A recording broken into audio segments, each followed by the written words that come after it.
Hi friends, good morning. இன்றைக்கி மாடி தோட்டத்தில் நம்மளுடைய மீன் கழிவுகளை வச்சு டைரெக்டாக நம்ம கொடுத்து எப்படி உரம் வைக்கிறோன்னு பார்க்கலாம். மீன் கழிவில் நம்ம மீன் அமிலம் செய்யலாம், இல்லைன்னா டைரெக்டாக நம்ம இப்படியே நம்ம கொடுக்கலாம் செடிக்கு. நீங்கள் எறா மீன் எது இருந்தாலும் நம்ம இது டைரெக்டாக அப்படி மண்ணில் போட்டு நீங்கள் மூடி வச்சுருங்க. வேர் கிட்ட போடாதீங்க, கொஞ்சம் தள்ளி போடுங்க. அது நல்லா மக்கிட்டு நல்ல செடி அந்த சத்துக்களை எடுத்துக்கும்.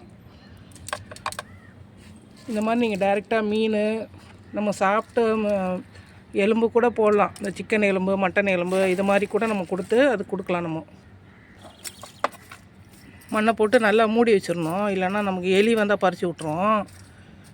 மண்ணை போட்டு நல்லா அது வேர் கிட்ட போடாதீங்க, வேர் கொஞ்சம் தள்ளி போடுங்க. எலி பறித்தா கூட ஒன்றும் பிரச்சனை கிடையாது. மாடியிலே ஏறி வருதுங்க அந்த எலிங்க, தொல்லை தாங்க முடியல. அணில் வராரு. நமக்கு ஒரு பழம் வைக்க மாட்டாங்க, அவங்களே சாப்பிட்ருவாங்க. இந்த மாதிரி நம்ம டைரெக்டாகவே நம்ம இந்த மாதிரி மீன் கழிவுகளை உரமாக கொடுக்கலாம். நல்ல செடி நமக்கு செழிப்பாக வளரும். இவங்க பூ வச்சுருக்காங்க சப்போட்டாவில், ஆனால் எப்போ காய்ப்பாங்கன்னு தெரியல.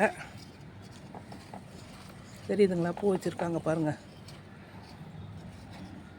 இந்த மாதிரி நம்ம இதுங்களுக்கு உரம் நம்ம டைரெக்டாக கொடுக்கலாம். முட்டை ஓடு கொடுக்கலாம்.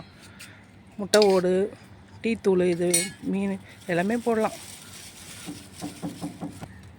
இந்த வீடியோ பிடிச்சா லைக் பண்ணுங்கள், ஷேர் பண்ணுங்கள், சப்ஸ்கிரைப் பண்ணுங்கள்.